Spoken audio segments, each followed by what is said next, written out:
What's going on, everyone? Welcome back to another episode of AKP Sports Talk. As always, I'm Ari, here with Korea. It's Monday, August 8th. We're entering the first full week of NFL preseason after we had the Hall of Fame game last week.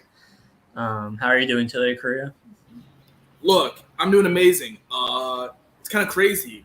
Like, February, we were talking about, it's so far away, and, the beginning of the season so far away, and we've already had one preseason game. Raiders defeating the Jaguars easily, 27-11 on last Thursday. But you mentioned it, this Thursday, just 3 days away, we finally have a couple games, and then heading into Friday and Saturday, rounding out on Sunday, we finally have preseason football. Obviously, it's preseason, but around this time, you also have fantasy football drafts, and I got one this Saturday, next Saturday, the Saturday after that. I'm booked every Saturday for fantasy football drafts, but I'm having a lot of fun. Great to have the season coming back to start. And, seeing how these training camp battles come out. Now we'll see how these rookies play in some of their first preseason games this week. We got to see a little bit of Trayvon Walker on Thursday last week. He looked pretty impressive in his first NFL game, but there's still plenty of other names we have to see and how they fit on these rosters. Yeah, so we'll just get right into some of these kind of training camp battles that we're kind of eyeing, and we'll start off with one of the most exciting ones in the league, and that being Drew Lock and Geno Smith for Seattle. So on Saturday was the first mock game for the Seahawks, and right now, primarily Geno Smith is working with the first team, Drew Lock with the second team.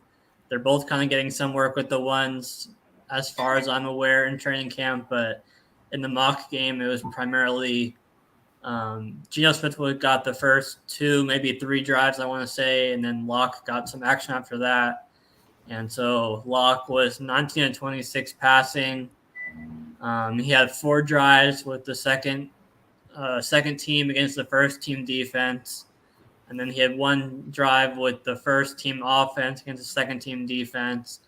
And his drives ended with a touchdown run, touchdown pass, field goal, punt, and turnover on downs. And then Geno Smith went 11 for 20. He had 4 drives, 3 with the first team offense against the second team defense.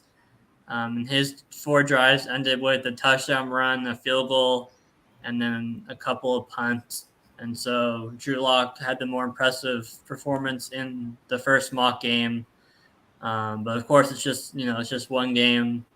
But Korea, what are you kind of looking towards? Because I feel like, with the Seahawks in the preseason, they're both probably going to get pretty equal opportunity to prove themselves in these actual preseason games.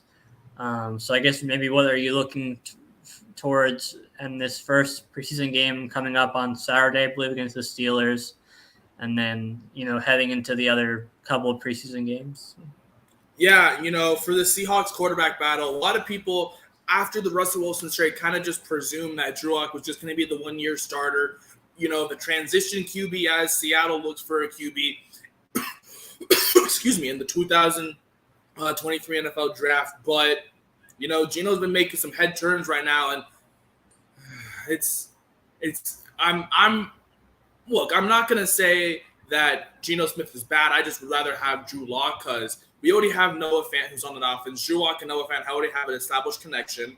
And I feel like out of the two, I would rather have Drew Lock because, make it a little competitive. We'll see what Drew Lock can do. I mean, I know it's not going to be, a super sweet season. We're not going to go 10-7 or make the playoffs, but what's wrong with Drew Lock? What's wrong with seeing what he can do? And I also like the fact that Drew Lock did go perfect 12 for 12 in that game. Really, a lot of people are saying he is more dynamic with the offense. I feel like that's with age because obviously Drew Lock is a lot more younger than Geno Smith in terms of age and his NFL veteranship. But I feel like that plays into the Seahawks offense more, and I feel like that's pretty much going to be the deciding factor is how the offense looks in a real game situation. And I feel like on Saturday, when this team faces the Steelers in the preseason, I feel like it's going to be a lot more of looking to see how this offense really flows between each quarterback. I feel like each one's going to get a pretty fair opportunity of playing time, maybe if they're in that first quarter. as obviously as more and more backups start to come in throughout the later quarters and later halves. I feel like in that first quarter, I think we're going to see a little bit of a battle between both.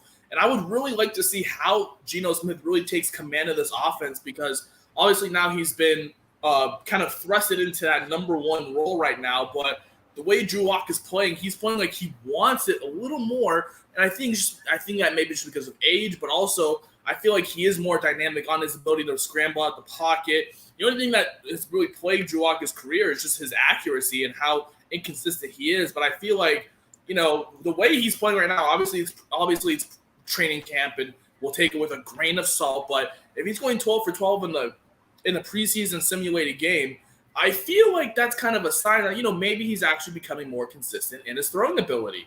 And, obviously I'm not for one or the other. I know it's going to be a rough season for the Seahawks, and all Seahawks fans know this. But I would rather see Drew Lock behind the helm than Geno Smith, because if it's Geno Smith, then I feel like this team is already just in the mindset of next season, instead of really evaluating, okay, maybe Drew Lock can be a competent QB, maybe a backup for whoever the QB is next year.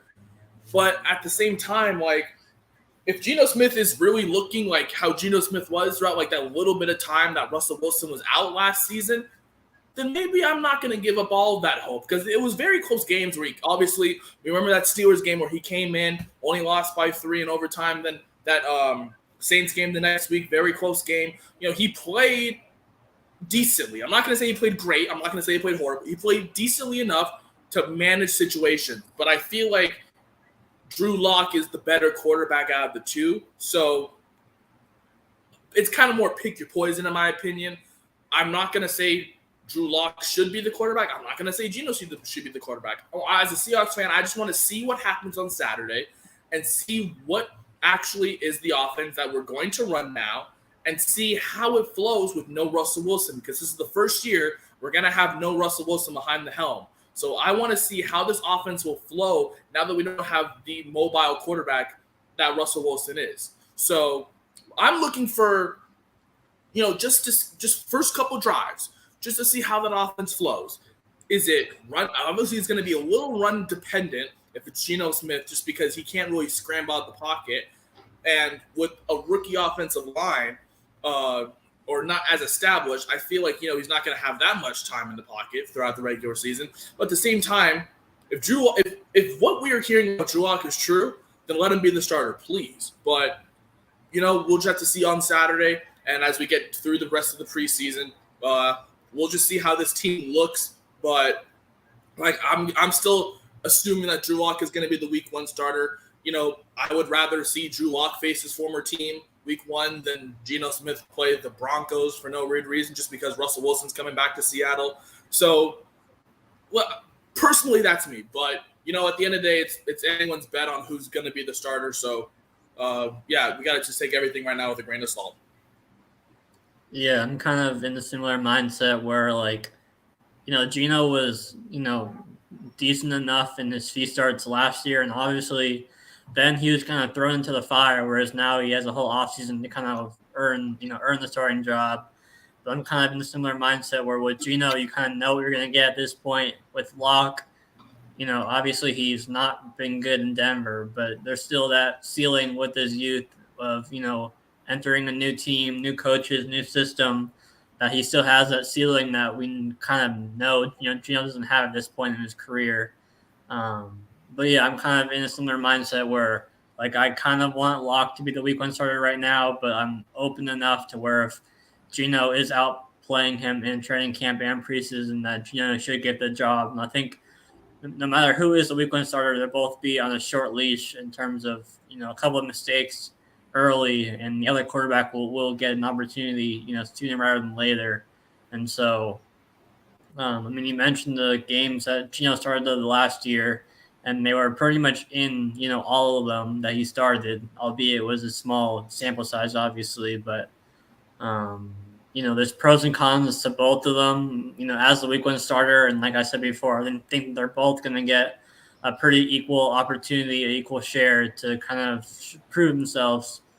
I think it's 3 preseason games and then the rest of training camp. So, Saturday against Steelers will definitely be a game to watch to see, how they both do. It would be interesting to see if it's the whole first team offense playing with them or if it'll be more the second team offense. I feel like they're going to play, Metcalf and Lockett at least a little bit just because that's who they're going to be working with in the regular season. But we'll have to wait and see. So now we'll move on to the second kind of not training camp battle, but just the news and notes of training camp, and it came out. It was today, right, this afternoon, that J.K. Dobbins was activated off the PUP list, and per Adam Schefter, he is on track to be ready for Week 1. And we kind of knew he was going to be ready for Week 1. Especially just given how early he tore his ACL. It was before the season even started last year. I still have my worries, but I'm hope that he can stay healthy.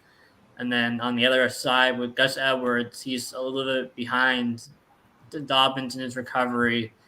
And the report came out today that he's, quote, probably doubtful for Week 1. So it sounds like it will be Dobbins, barring any setbacks, of course, leading the way Week 1. And then we'll see between Mike Davis and Tyler Beatty, I believe, as to who will be the number 2 behind Dobbins in Week 1. And then, of course, Lamar Jackson, will have his role as a rusher, as he always does. I know, Korea, you're a big proponent of Dobbins. I know you're considering keeping him in our keeper league. What's your kind of take on the situation? I know we've talked about it a lot before, but is there any do you have a new take that you haven't kind of said before? Or is it more of the same? Let's be real here. I've been telling people that J.K. Dobbins is probably going to be ready for Week 1. Some people didn't believe me. But I said he'll probably be ready. I've seen the videos. I have seen what this man has been doing this offseason, getting ready. But does that mean that he will be fully ready? I don't think so. Let's be real here. I'm a realist. I don't think he's going to be fully ready for Week 1, but I think he'll be ready enough to maybe get on some limited carries for Week 1. I know the Ravens are definitely kind of holding on to him because we haven't seen him in a regular season game since Week 17 of the 2020-2021 season.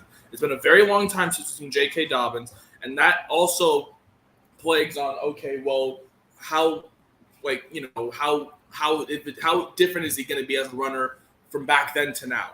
I feel it's going to be a little bit of an adjustment, but at the same time, I also think that J.K. Dobbins will slowly get back to full form as the season goes on and as he hopefully gets healthier and healthier. Now, obviously, Week 1 is a big question, and I feel like the way the Ravens are right now, because obviously you mentioned Gus Edwards and his kind of delay and how he's not really meeting the target goals that he wants to meet, and he's having some setbacks. But I think J.K. Dobbins is getting more and more healthy personally throughout the offseason heading in, because obviously a lot of people were thinking, okay, well, because they put him on the PUP list, that means he's definitely not going to make it. But then he was saying on Twitter, like, I'm healthy. He's saying I'm healthier than people think.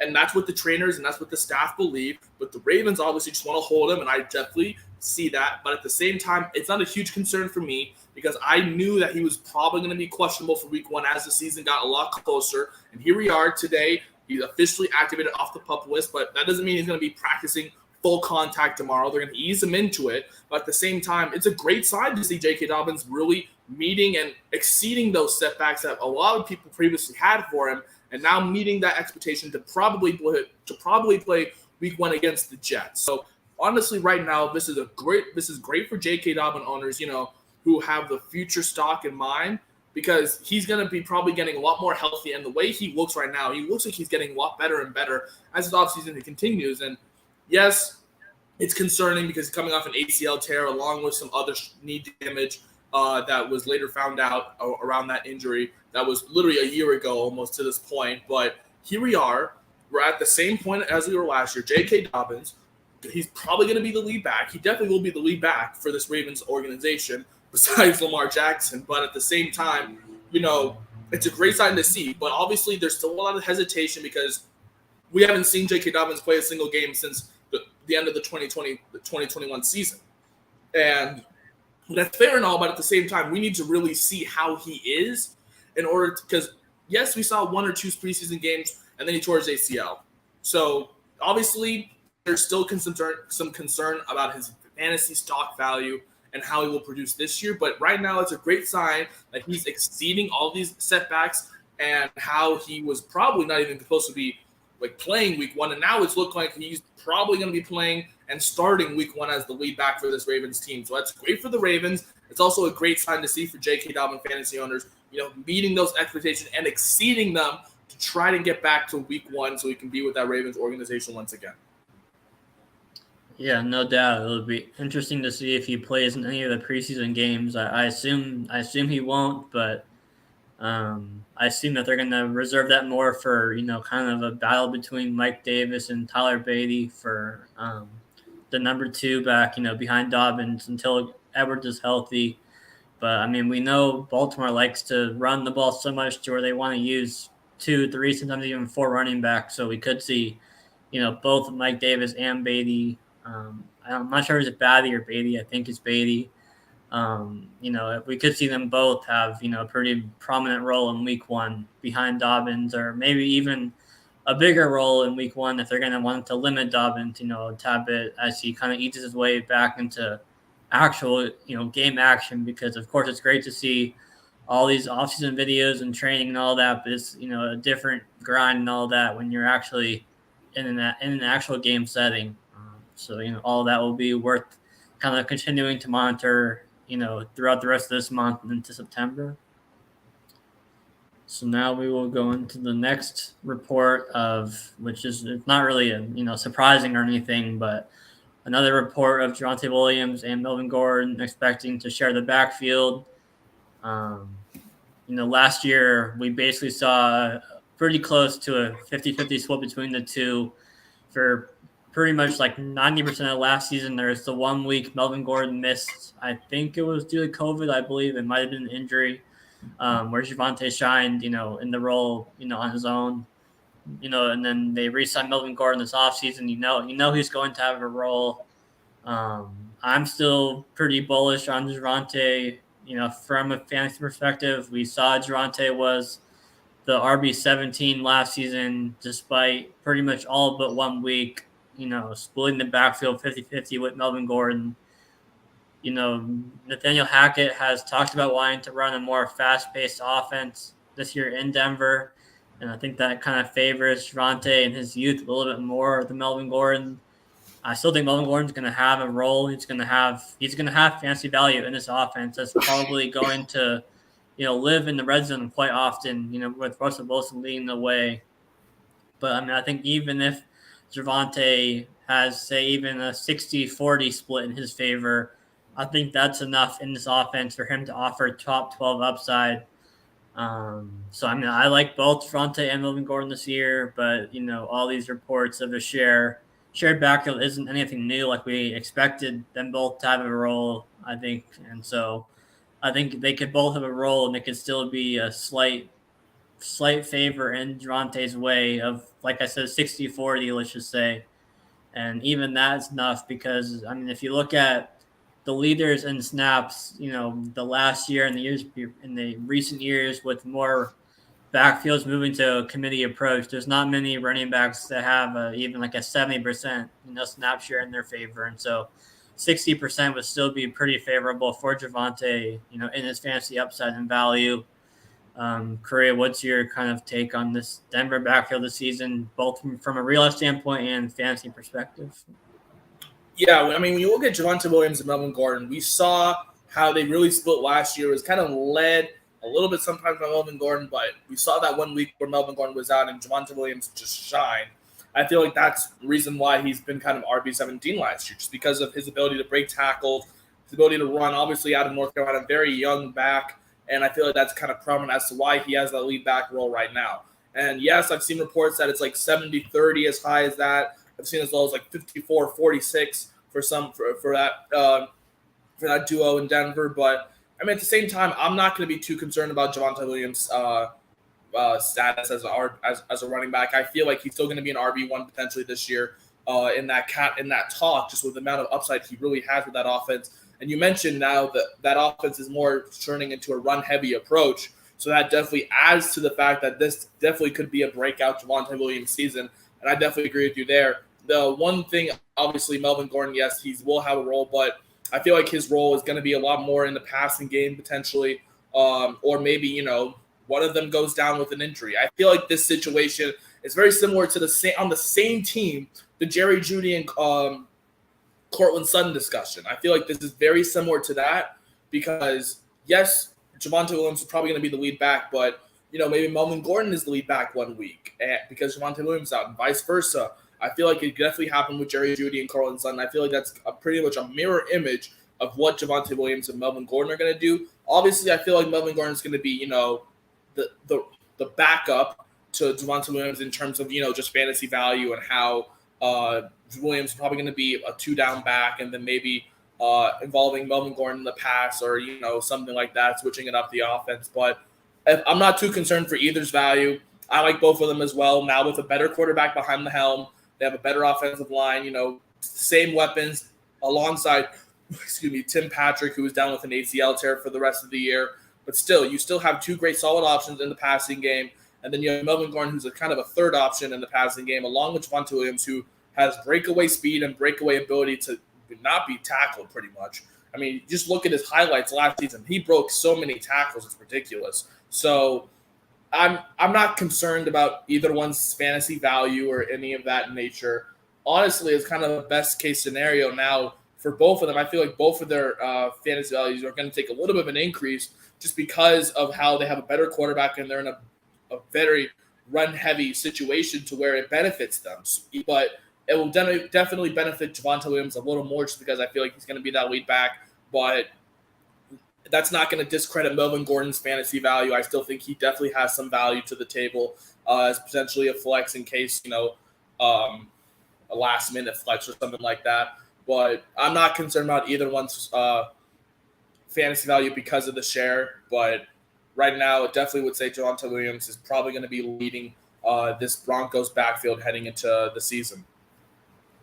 Yeah, I think it can sometimes be kind of understated how much having a better quarterback, can help the run game, open up the run game, sustain drives, more red zone drives, more touchdown opportunities. There's a countless number of reasons why, having better quarterback play can help running backs in multiple different, areas. And so I think we're going to definitely see that, with Javonte and Melvin Gordon moving from last year, Drew Lock, Teddy Bridgewater, all of that. Was Bridgewater last year, 2 years ago? Either way, just better quarterback play moving to Russell Wilson will definitely do wonders for both of them from a production standpoint, efficiency standpoint, touchdown opportunities, and all of that. So now we will move on to the next bit of news. We saw in the Hall of Fame game last week, it was pretty interesting. We saw about 95% of, maybe even more, 99% of the players were backups. And then you see Josh Jacobs in there, with pretty much all the backups. There have been some speculation of trade rumors and all of that. And then when people saw him on the field, some thought that maybe the Raiders were trying to showcase him, quote unquote, showcase him, for a trade.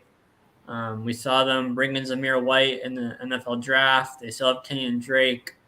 But it was a report earlier today by Raiders head coach Josh McDaniels that the team is not trying to trade Jacobs. Obviously, you can only take what coaches say, for so much that they could still be doing it behind the scenes and not wanting to, say it to the public, obviously. But I feel like it would make sense for them to keep him for this one season. We saw them not take on his fifth-year option, so this will be his last year. He'll be on the contract year. And so it makes sense for them to kind of, quote unquote, run him into the ground this year and then maybe let him walk in the offseason next year. And then maybe they let Zamir White fully unleash, in his second season after they let Jacobs walk this offseason after this year. Or, we saw with the situation like Rashad Penny, the Seahawks didn't take on his fifth-year option, but they still resigned him to a one-year deal this offseason. So maybe Jacobs has a pretty solid year this year, and he doesn't have much of a market because running backs, there's not a huge market for them, these days. And so, Korea, what's your take on this? And are you kind of surprised about it? Were you surprised to see Josh Jacobs play in a couple of series in the Hall of Fame game? Yeah, I was a little surprised to see him kind of, be that lead back in the Hall of Fame game a little bit, getting a lot of not a lot of playing time, but kind of leading in the first few series for the Raiders offense. But at the same time, you mentioned, you kind of take what coaches and front people say in as a grain of salt. Obviously, we know we've seen that with the Russell Wilson drama that was in Seattle, but I mean, at the same time, definitely, obviously, you mentioned that the Raiders didn't pick up his fifth year, so they could definitely just sign him to 1 year, after the season. But I feel like this could be maybe Josh Jacobs, not revenge tour, but playing with a little bit of an edge because the Raiders didn't want to pick him up, and I feel like if the Raiders aren't really trying to trade him, they may just let him walk in the offseason, depending on how the season goes for Josh Jacobs. But at the same time, you mentioned they still do have Kenyon Drake in the backfield. And that definitely is kind of a huge factor on what the Raiders are definitely trying to do now, since they're moving to a very pass-heavy offense anyway, with Darren Waller, Devontae Adams, Hunter Renfrow, and more options for the Raiders offense. I feel like Josh Jacobs is now kind of being the not the forgotten piece, but I feel like because of that, the Raiders could potentially just be moving into such a pass-heavy offense that they don't really need like a three-down back like Josh Jacobs. They just need someone like a Kenyon Drake who definitely will fit their system a lot better. But you never know what at the end of the day what could happen. The Raiders say they're not trying to trade him, but they may trade him to a suitable running back position, maybe in case someone gets injured or something happens like that throughout the preseason or the regular season. So you got to take everything with a grain of salt when it comes to the front office and what the coaches say and all that stuff. But if this is what really is happening right now, and if Josh McDaniels is really preaching this, then excuse me, then the way he looked on Thursday, he looked pretty decent. Obviously, a lot of people were kind of pleasantly surprised to see how well Josh Jacobs did. But keep in mind, it's against the Jaguars defense that's in a rebuild. Jaguars second team defense. I'm about to say the Jaguars second team defense. Like, we got to take that with the least grain of salt ever. But right now, if this is true what they're trying to do with Josh Jacobs, then maybe it'll be a great 1-2 system in I want to say Oakland so bad, in Las Vegas for that Raiders organization. But at the same time, as you said, you really don't know what the organization is thinking. I feel like they are definitely trying to trade him since they obviously don't see long-term interest in Josh Jacobs. They're either going to just let him go in the offseason or potentially trade him this season. But I feel like Josh Jacobs may play with a little bit of an edge just because of this whole Raiders situation right now. But because of the transition from not a run heavy, but hoping to be run heavy oriented offense, and now just full on pass attack, I feel like Josh Jacobs is going to be kind of the last person to leave that Raiders organization after Mariota left. So, I definitely will take it with a grain of salt. But if the Raiders are committed to Josh Jacobs, then they may sign him to 1 year, as the Seahawks did with Rashad Penny this year. To kind of just, maybe get one more year out of him and kind of run him down before, eventually letting him walk or trying to get some value with him during the season or in the offseason. Yeah, I mean, I'd still be surprised if they do trade Jacobs. I think, like you said, he'll be playing with an edge. I mean, any player on the contract year is going to be playing with a little bit more motivation just because they have to play for a new contract in the next offseason, obviously. I don't really see a huge market for Jacobs. Like I said, there's not a huge market for running back, so maybe he ends up going back to the Raiders for 1 year if he has a pretty good season this upcoming year. With the weapons they have in the passing game, I don't think he'll see quite as many carries as maybe he saw last year or in years past. But you could also say that then the touchdown opportunities will go up for him this year on what should be a better offense as well. So it's kind of that trade-off in that respect, obviously. But this is something to monitor with Jacobs. But I'd still be a little bit surprised if he is traded. So now the final topic that we have scheduled. Yesterday on Sunday, Ian Rappaport reported that there's still no real clear trade partners for Jimmy Garoppolo, which isn't a shocker, obviously. He said that they're willing to wait until cutdown day, to make a move. And so if you look at the cutdown dates, by August 16th, you have to cut down from 90 to 85. 1 week later, on August 23rd, from 85 to 80. And then the week after that, August 30th, basically 1 week before the season, is the big cut down from 80 players to 53 players for your 53-man roster for the season. So it sounds like, barring any huge quarterback injury in training camp or preseason, knock on wood, that Garoppolo would then be released by the Niners at that point, at which point he could sign with any team he wants. And I feel like even then, it might be in his best interest to even then wait to sign with the team until a major injury happens. We've talked about some teams. There's teams like the Seahawks, Texans, let's say, for example, that he could start on, but they're not really going in that direction to where they would want to sign him. So I do feel like it's going to take an injury to a starter for him to kind of land anywhere where he's going to have a real shot at starting for a team. Curry, do you have any other thoughts on this? Yeah, this has kind of been something that we've just been focusing on all offseason is what the hell are the Niners going to do with Jimmy G? And now, obviously, we kind of knew that because there's no trade suitors, because obviously all the quarterback situations are kind of filling themselves out as we get closer to the season, that there's going to be no trade suitor for Jimmy G, and they're probably going to have to release him or keep him on the roster until some catastrophe happens at somewhere around the league. Hopefully not, but that's definitely an option. That something could happen. But barring that, it looks like they're going to have to release him because they're not going to get any value for him. And this is something that we've been talking about with the Niners because they're so committed on Trey Lance that they don't know what to do with Jimmy G. And I feel like they definitely should have addressed it when it was needed back in February and March when Jimmy G wasn't playing football.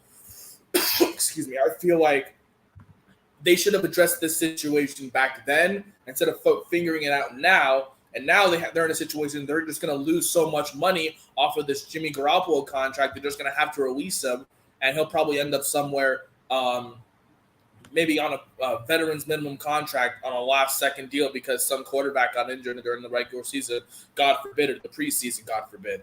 But at the same time, I mean, the Niners did it to themselves. I mean, they could have traded him to many quarterback situations. We were mentioning the Panthers. The Seahawks were even mentioned a few times. I mean, there were so many trade suitors, but they couldn't get a deal done. And now here we are because there are no trade suitors. No one wants Jimmy G, and the Niners are kind of in this situation where they have to go with Trey Lance because there's no suitors for Jimmy G. And they also want to rely on Lance more, that they have to eat up that contract and just release him. And it's bad for them, but at the same time, I mean, they kind of did it to themselves. So if you're a Niner fan watching this, sorry, but not really sorry because you did it to yourselves. But at the same time, it'll be interesting to see where Jimmy G will potentially end up if something does happen, or say something happens to Trey Lance. Obviously, probably Jimmy Garoppolo would be elevated to that starting role since he's still on the roster right now. But as we said, we don't know. As we move from 80 to 53 into heading into the regular season, there's going to be a lot of cuts, and maybe he'll be one of the 27 people that does not make it to the final roster. So, it's definitely going to be something to really note for this Niners camp because they already got all the other situations wrapped up with Deebo Samuel and who's going to be the starting quarterback. But now there's this still lingering problem of, okay, we have Jimmy Garoppolo, but what the hell do we do with him? And right now it's just kind of up in the air, but they only really have two options. That's either keep him and wait until something happens and then trade him for value, or just release them before the season even starts. And that's kind of where they're at right now. So, yeah, it's just we already knew this was going to be happening because the Niners weren't really actively trying to find trade suitors, or maybe they found some, but, maybe a deal couldn't get done. Who knows what's happening behind the scenes. But on the full mirror right here, all we can see is that the Niners still have Jimmy G. They're not going to trade him, and they don't know what to do with him. So right now, it's kind of I don't know for Jimmy G, but I guess we'll see what happens. Right now, my prediction is that he's probably going to be released before the season starts. I feel like they're going to just cut him off the roster because they don't have room, and I feel like that offense is definitely changing into a more West Coast run quarterback scramble offense because Trey Lance's ability to run. So, and I feel like Jimmy G will definitely be a big, not question mark, but kind of a big, barrier of achieving that. So right now, I feel like Jimmy G is probably going to be released, but like I said, anything can happen in the preseason or training camp as we head up. Obviously, we mentioned that Tim Patrick tore his ACL in training camp and now is out for the whole season. It can happen to anyone. So we'll see what happens as training camp and preseason starts. But for now, I'm saying Jimmy G is going to be released. Yeah, I mean, realistically, the Niners could be petty and all that, and I'm sure they could find room to keep him and wait for an injury to happen and then to like pounce on a trade like that. But I think the two sides have enough respect for each other to where they're just going to release Garoppolo and let him go where he chooses to instead of quote unquote holding him hostage on the roster and then waiting for an injury to happen. So I think the two sides have enough respect for each other to where they will. I agree that they will release Garoppolo barring a training camp or preseason injury to a starting quarterback. I mean, right now it's obviously early, very early, but Jameis Winston, obviously, that's an injury that is going to be noted because he's undergoing tests on that ankle. But say he gets injured, maybe Jimmy G may end up down there. So that's definitely something to note about. But at the same time, I definitely agree with you. It's kind of just going to be mutual sides agreeing that Jimmy Garoppolo will probably be released.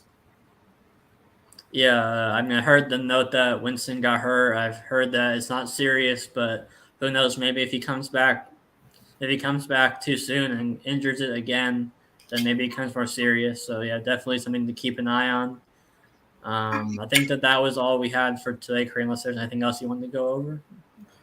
No, Wednesday we're going to be doing a mock draft, so tune into that. It's going to be one more mock draft before kind of the first slate of preseason games start on Thursday.